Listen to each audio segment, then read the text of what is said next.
मुख्यमंत्री पुष्कर सिंह धामी पहुंचे लखनऊ। मंत्री ब्रजेश सिंह और स्थानीय कार्यकर्ताओं ने किया स्वागत। शाम को उत्तराखंड महोत्सव का शुभारंभ करेंगे सीएम धामी।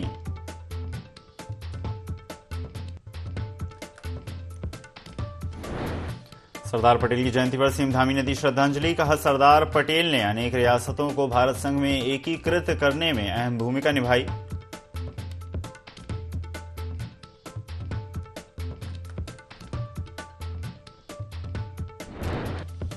रुड़की पहुंचे राज्यसभा सांसद नरेश बंसल। केंद्र और राज्य सरकार की गिनाई उपलब्धियां। इन्वेस्टर समिट से राज्य में खुलेंगे रोजगार के अवसर।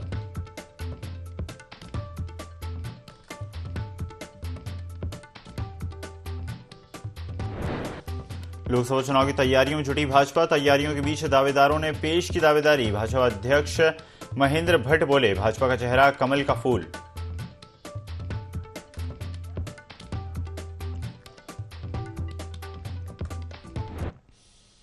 नमस्कार, स्वागत है आपका IND 24 में। मैं हूं आपके साथ ईसा अहमद। मुख्यमंत्री पुष्कर सिंह धामी ने राष्ट्रीय एकता दिवस के अवसर पर सीएम आवास में सरदार वल्लभ भाई पटेल को श्रद्धांजलि अर्पित की। इस अवसर पर मुख्यमंत्री ने कहा कि भारत के प्रथम उप प्रधानमंत्री और प्रथम गृह मंत्री सरदार वल्लभ भाई पटेल ने अनेक रियासतों को भारत संघ में एकीकृत करने में अहम भूमिका निभाई। साथ ही कहा कि भारत की आजादी में उनका महत्वपूर्ण योगदान रहा है।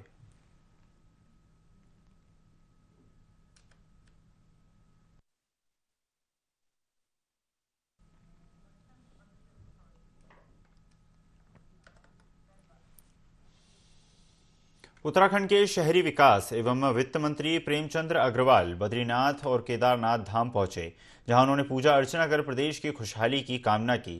इस दौरान मंत्री प्रेमचंद्र अग्रवाल के साथ उनके पुत्र पीयूष अग्रवाल और पुत्र वधू भी साथ में मौजूद थे। इससे पहले मंत्री प्रेमचंद्र अग्रवाल ने श्रीमांत गांव में माड़ा का भी भ्रमण किया। इस अवसर पर बद्रीनाथ केदारनाथ मंदिर समिति BKTC उपाध्यक्ष किशोर पवार तथा मुख्य कार्याधिकारी योगेंद्र सिंह ने उनका स्वागत किया। मंदिर में दर्शन के बाद प्रभारी अधिकारी अनिल ध्यानी ने वित्त मंत्री को भगवान बद्री विशाल का प्रसाद अंगवस्त्र भी भेंट किए। वित्त मंत्री ने केदारनाथ धाम और श्री बद्रीनाथ धाम में चल रहे पुनर्निर्माण कार्यों को भी करीब से देखा।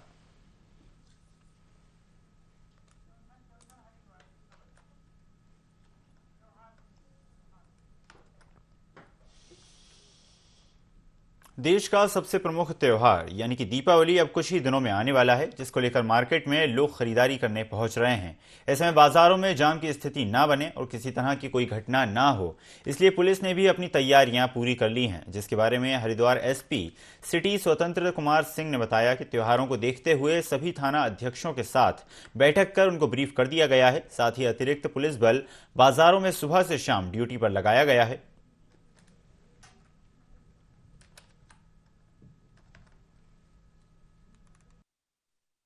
त्यौहार को ध्यान में रखते हुए लगभग सभी थानों से मीटिंग भी कर ली गई, उनको ब्रीफ भी कर दिया गया है और एक्स्ट्रा पुलिस बल को भी तैनात कर दिया गया है, क्योंकि त्योहारी सीजन को देखते हुए लोग मार्केटिंग भी बहुत ज़्यादा करते हैं और मार्केट में भीड़ भाड़ भी बहुत ज़्यादा रहती है। और जैसा कि सराफा बाज़ार आप बता रहे हैं, तो सराफा बाज़ार पे और ये मोबाइल की जितनी शॉप्स हैं, यहाँ पे भी भीड़ भाड़ काफ़ी देखने को मिल रही है इस समय। तो इनको विशेष ध्यान दिया जा रहा है। डे टाइम में भी ड्यूटी लग रही है और रात में भी हमारी पिकेट्स लग रही हैं, जिससे कि उस एरिया में किसी तरह की कोई घटना न। हरिद्वार में एक युद्ध नशे के विरुद्ध कार्यक्रम के तहत रैली का आयोजन किया गया। रैली को प्रभारी जिलाधिकारी प्रतीक जैन ने हरी झंडी दिखाकर रवाना किया। रैली में महिला कल्याण विभाग के सभी अधिकारी और कर्मचारी उपस्थित रहे। वाहन रैली राजकीय बाल गृह रोशनाबाद से शुरू होकर शिवालिक नगर होते हुए IOCL बॉटलिंग प्लांट पहुंची, जहां रोड शो का आयोजन किया गया। रास्ते में विकास भवन के सामने स्वच्छता अभियान के विषय पर नुक्कड़ नाटक प्रदर्शित किया गया, जिसके माध्यम से लोगों को जागरूक किया गया।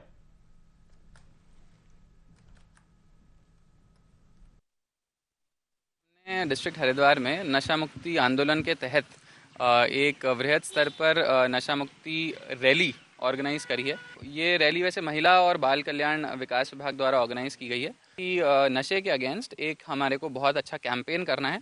हमारी पूरी कोशिश है कि ड्रग मिलते हैं या फिर कच्ची शराब मिलती है, उसे रोक पाएँ, उसको कंट्रोल कर पाएँ। वहीं पे दूसरी तरफ अवेयरनेस भी अच्छे से कर पाएँ। अवेयरनेस के लिए हमने शिक्षा विभाग और हेल्थ विभाग को भी सचेत किया है कि कोई भी अगर हॉस्पिटल्स में आता है हमारे जो नशे की कंडीशन में है, या फिर स्कूल्स के माध्यम से भी बच्चों के थ्रू हम लोगों का यह प्रयास है कि लोगों को नशे के विरुद्ध और ज़्यादा प्रोत्साहित किया जाए और एक हेल्दी लाइफस्टाइल जीने के लिए सबको प्रेरित किया जाए।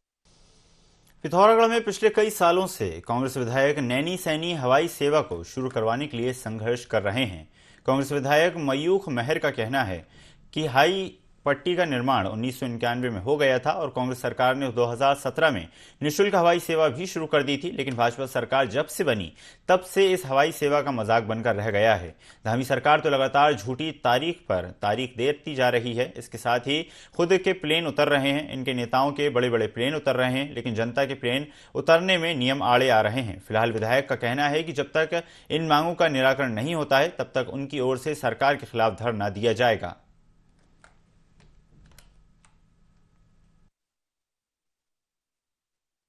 आज प्रदेश सरकार द्वारा और जिला प्रशासन द्वारा पिथौरागढ़ की जनता को लगातार गुमराह किए जाने पे, उनको ठगे जाने पे, उनको धोखा दिया जाने पे हम सब कांग्रेसजन आज जिलाधिकारी कार्यालय के सामने धरने में बैठे हैं। और जो हमारे मुख्य मुद्दे हैं वो जनहितकारी हैं, हर जनता की आवश्यकता के अनुसार हैं और उन सभी बिंदुओं को लेकर हम सब कांग्रेसजन यहाँ पर इकट्ठा हुए हैं। आगामी त्योहारों को देखते हुए फूड सेफ्टी अधिकारी ने कई दुकानों का निरीक्षण किया। वहीं टीम ने कुलड़ी बाजार में दुकानों पर चेकिंग कर सैंपल भी लिए। इस मौके पर वरिष्ठ खाद्य सुरक्षा अधिकारी संजय तिवारी ने कहा कि आगामी पर्व को देखते हुए चेकिंग अभियान चलाया जा रहा है, जिसके तहत मसूरी में भी कार्रवाई की गई। चेकिंग का उद्देश्य त्योहारों को समय जनता का जागरूक रहना है ताकि मिलावटी सामान ना बिक सके।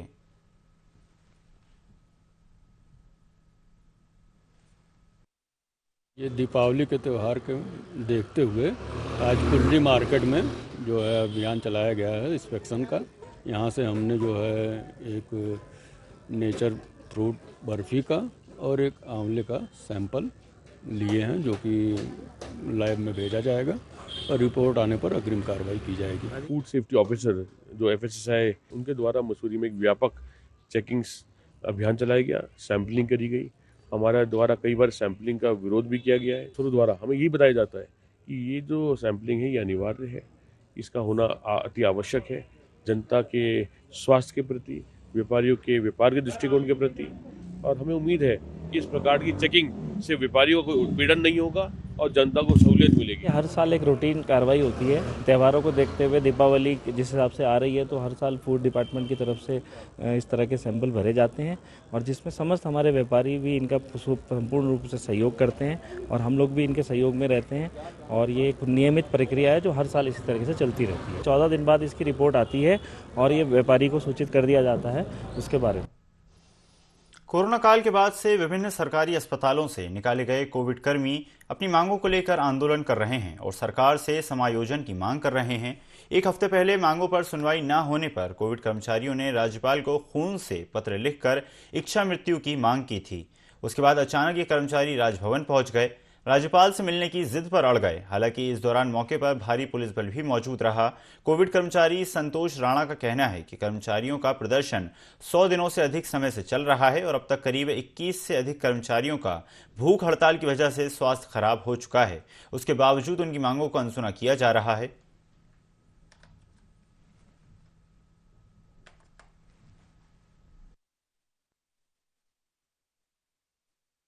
हफ्ते पहले राज्यपाल जी को अपनी मांगों से लेके एक इच्छा मृत्यु की मांग करे थे, खून के लिखा लेटर दिया था। तो इच्छा मृत्यु देने से राय पर पुलिस प्रशासन हमें आगे जाने के लिए बिल्कुल मुस्तैद बना है, बिल्कुल आगे जाने नहीं दे रहा है। हमारे भूख हड़ताल के 6 दिन हो चुके हैं, वो लोग यहाँ पर आए, गवर्नमेंट उनको अंदर नहीं जाने दे रही है। जब हमें हमारे राज्यपाल से एक लास्ट गुहार लगाई थी हमने कि हम सभी कोविड कर्मचारियों को इच्छा मृत्यु दे दीजिएगा। बस वो चाहते ही नहीं है कि हम जिए मरें, कुल मिला के मारने की बात है।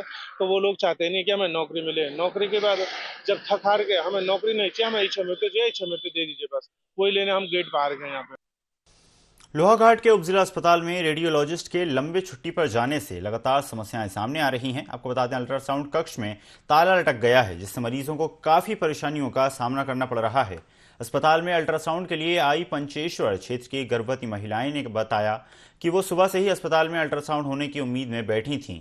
उन्हें किसी ने नहीं बताया कि अस्पताल में डॉक्टर नहीं है, जिसके बाद मजबूरन उन्हें अल्ट्रासाउंड के लिए जिला अस्पताल चंपावत की ओर जाना पड़ा। इस दौरान नगर पालिका अध्यक्ष गोविंद वर्मा ने कहा कि रेडियोलॉजिस्ट की छुट्टी पर जाने की वजह से स्वास्थ्य विभाग के वैकल्पिक व्यवस्था करनी चाहिए।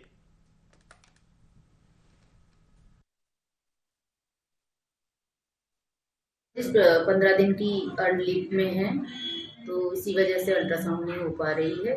वो ऑलरेडी सीएम ऑफिस से ही सैंक्शन होकर आया है और उसमें हमने लिख भी दिया है कि उनकी जगह कोई दूसरे डॉक्टर की व्यवस्था कुछ समय के लिए कर दिया जाए, तो वो अब सीएम सर उसकी संज्ञान लेंगे। राष्ट्रीय एकता दिवस के मौके पर देहरादून पुलिस लाइन में पुलिस अधिकारियों व कर्मचारियों को उत्कृष्ट कार्य किए जाने पर डीजीपी अशोक कुमार ने सम्मानित किया। इस दौरान डीजीपी ने कहा कि गृह मंत्री पदक 15 साल व 25 साल की उत्कृष्ट सेवा को देखकर मेडल दिया जाता है और सेवाओं के दौरान ओवरऑल परफॉर्मेंस के बेस पर दिया जाता है। साथ ही उन्होंने कहा कि पहली बार 9 नवंबर को राज्य स्थापना दिवस के अवसर पर नैतिक परेड में राष्ट्रपति द्रौपदी मुर्मू मुख्य अतिथि रहेंगी और परेड की सलामी देंगी।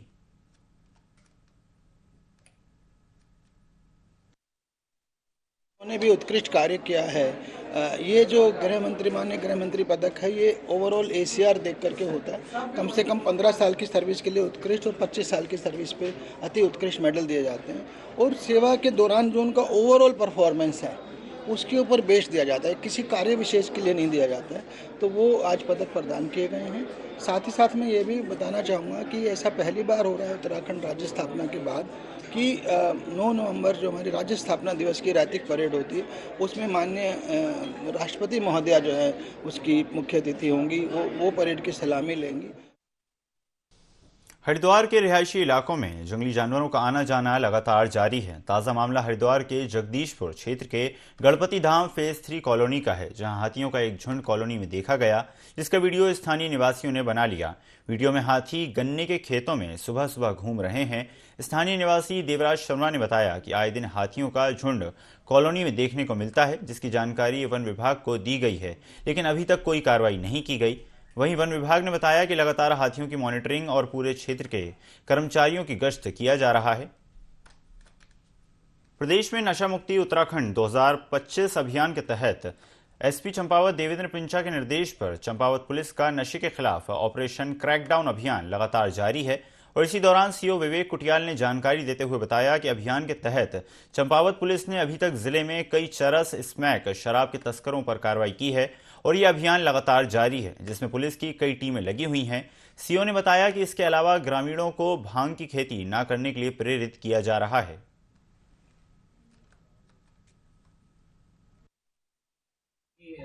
माननीय मुख्यमंत्री महोदय उत्तराखंड सरकार द्वारा जो उनका विजन है कि ड्रग फ्री देवभूमि बाय 2025, उसी को साकार करते हुए उसी क्रम में जनपद चंपावत के कप्तान सर द्वारा हमें दिशा निर्देश दिए गए हैं कि जो हमारे जनपद चंपावत में अवैध भांग की खेती हो रही है उसको नष्ट करने के हमें आदेश मिले हैं। उसी क्रम में जनवरी माह से लेकर अब तक जनपद चंपावत में करीब 200 नाली अवैध भांग की खेती को नष्ट किया गया है, जिसमें हमारे एसओजी की टीम और जो हमारे थाने की टीम है इसमें संयुक्त कार्रवाई कर रही है।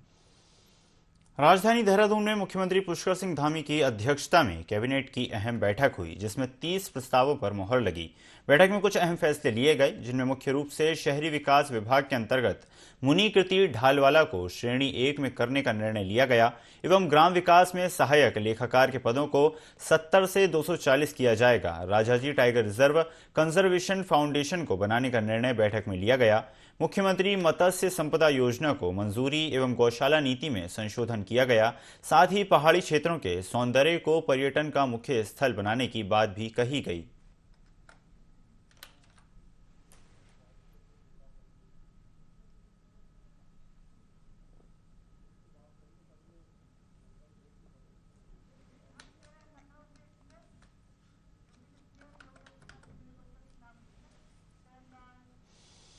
रुख करते हैं लखनऊ से आ रही बड़ी खबर का, जहां पर उत्तर प्रदेश के मुख्यमंत्री योगी आदित्यनाथ उत्तराखंड के मुख्यमंत्री पुष्कर सिंह धामी से मिले। आपको बता दें, धामी और योगी की लखनऊ में शिष्टाचार भेंट हुई। योगी को धामी ने भेंट की बद्री विशाल की प्रतिमा।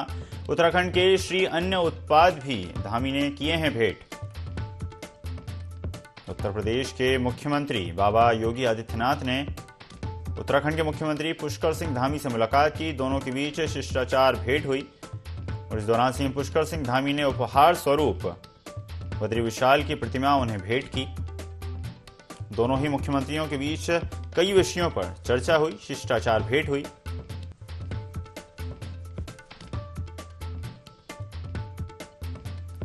मुख्यमंत्री पुष्कर सिंह धामी ने सीएम योगी का स्वागत किया। उत्तराखंड के श्री अन्न उत्पाद भी उन्होंने भेंट किए।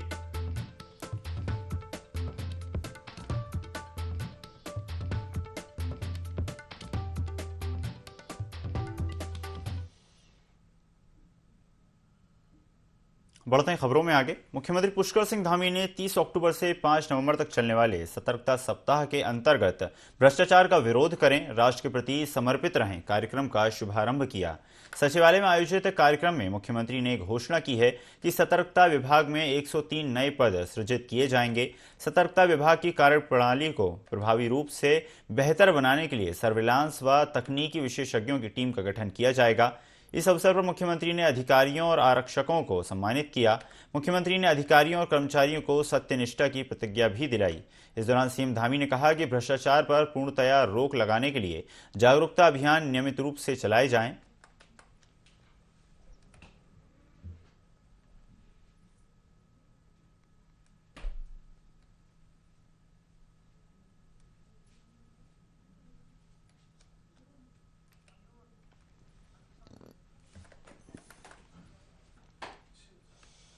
उत्तराखंड में जल्द ही नगरीय निकाय के चुनाव शुरू हो सकते हैं। मेयर सुनील उनियाल गामा का कहना है कि जल्द ही नगर निकाय के चुनाव संपन्न होंगे। साथ ही बताया कि देहरादून नगर निगम का ओबीसी सर्वे पूरा हो चुका है, नई वोटर लिस्ट पर काम चल रहा है और जल्द ही ये काम पूरा हो जाएगा।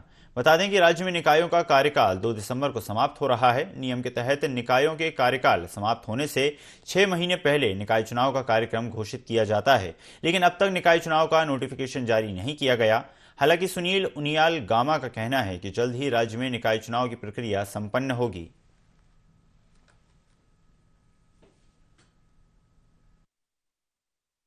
के लिए जो है प्रतिबद्ध है। सरकार का जो ओबीसी सर्वे था उन्होंने लगभग हमारा पूरा हो गया।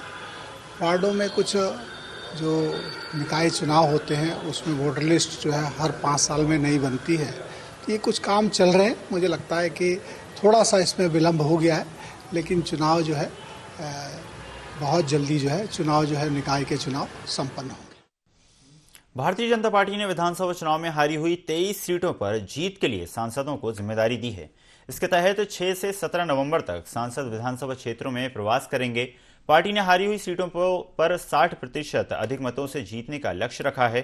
भाजपा प्रदेश अध्यक्ष महेंद्र भट्ट ने बताया कि सांसद डॉक्टर रमेश पोखरियाल निशंक को हरिद्वार ग्रामीण, खानपुर और ज्वालापुर विधानसभा, पौड़ी के सांसद तीरथ सिंह रावत को द्वाराहाट, बद्रीनाथ, अल्मोड़ा, इसी के साथ राज्यसभा सांसद नरेश बंसल को भगवानपुर, मंगलौर, पिरानकलियर, नैनीताल, इसी के साथ सांसद अजय भट्ट को खटीमा, नानकमत्ता, किच्छा और हल्द्वानी, तो वहीं अल्मोड़ा से सांसद अजय टंपा को धारचूला, पिथौरागढ़ और लोहाघाट, राज्यसभा सांसद डॉक्टर कल्पना सैनी को झबरेड़ा, लक्सर और जसपुर, टिहरी से सांसद माला राज लक्ष्मी को प्रतापनगर, यमुनोत्री और चकराता सीट की जिम्मेदारी सौंपी गई है।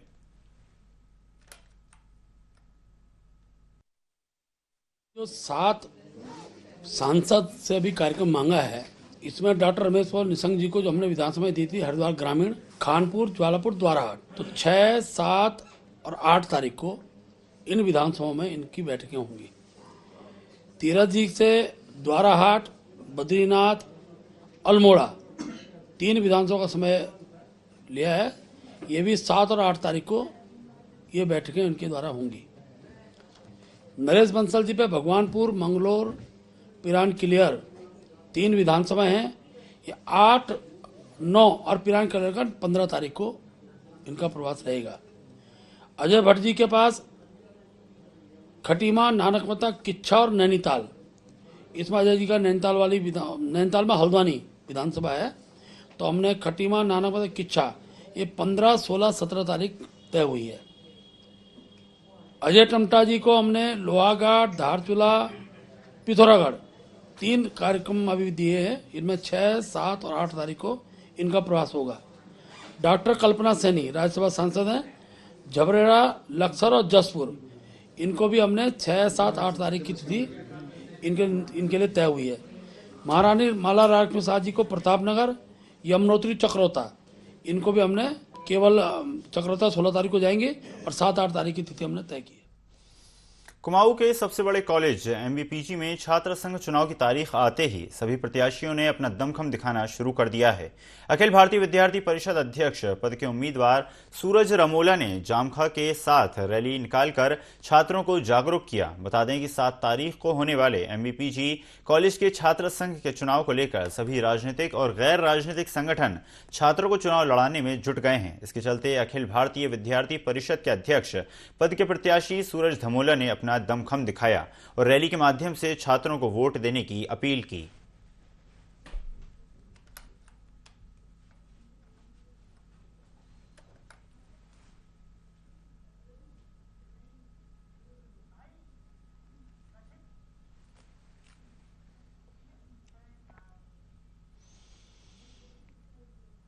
सिंगल यूज प्लास्टिक पर पूरी तरह से रोक लगाने के लिए देहरादून में नगर निगम सख्ती से कदम उठा रहा है। आपको बता दें, जिसके चलते अब नगर निगम ने छापेमारी भी शुरू कर दी है और 8 फ्लाइंग स्क्वाड का गठन भी कर दिया है। उन्होंने कहा कि इन उड़न दस्तों का नेतृत्व सैनिटरी इंस्पेक्टर करेंगे, जिनका साथ देने के लिए क्षेत्रीय सुपरवाइजर और पर्यावरण मित्र भी शामिल होंगे, जो शिकायत मिलने पर इलाकों में गहन अभियान चलाएंगे।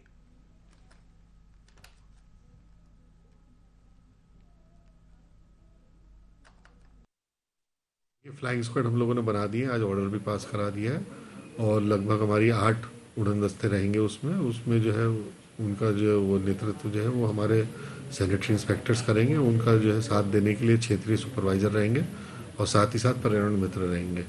वे लोग जहाँ जहाँ क्षेत्रों में जो है शिकायत मिलेगी, अर्थात या फिर जो मंडियाँ हैं और अपने मार्केट प्लेसेस हैं, उसमें जाके जो है वो गहन चेकिंग अभियान चलाएंगे और नियमानुसार जो है शास्ति आरोपित कर जो है उचित कार्रवाई करेंगे।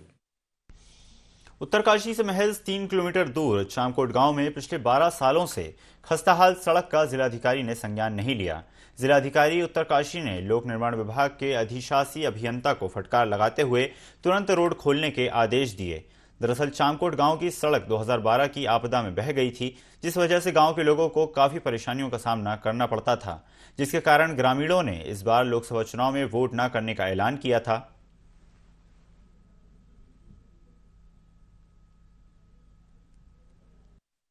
तो खैर क्या बोलना है, कब से हम रो रहे हैं, लेकिन यहाँ पर कोई संज्ञान में नहीं ले रहा है, क्योंकि यहाँ दिलसौड़ और चामकोट के बीच जो ये पोर्शन है यही यहाँ पर जो है थोड़ा टूटा हुआ है, जो सरकार ने बनाना था। और ये रोड जो है हमारे लिए बहुत बढ़िया व्यवस्था हो सकती थी। जैसे वहाँ बंदरकोट में जो है वहाँ पर स्लाइड होता है, तो कई यात्री जो है यहाँ से भी जा सकते थे और हमको रोजगार भी मिल सकता था, लेकिन सरकार इस रोड पर ध्यान नहीं दे रही है। जब से ये रोड क्षतिग्रस्त हुई तब से काफ़ी लोगों ने यहाँ से पलायन भी किया है। आपदा न्यूनीकरण में गया है तो उसमें कुछ आपत्ति है, उनका भी निराकरण कर रहे हैं। और एक अभी ग्रामवासी बोल रहे हैं चामकोट से दिलसोड़ तक के लिए बोल रहे, तो उसका एस्टिमेट हम जो उसमें, क्योंकि वो काफी बड़ा एस्टिमेट है, उसमें 8 करोड़ के लगभग है, तो बीच का जो पोर्शन है उसी का अलग से बनाकर भेज रहे हैं उसको भी, तो 3-4 दिन में उसको भेज देंगे। लेकिन एस्टिमेट हम इसको जल्दी ही 3 दिन में भेज देंगे। जी, ये 2012-13 की आपदा में इसका एक भाग सड़क का क्षतिग्रस्त हुआ था।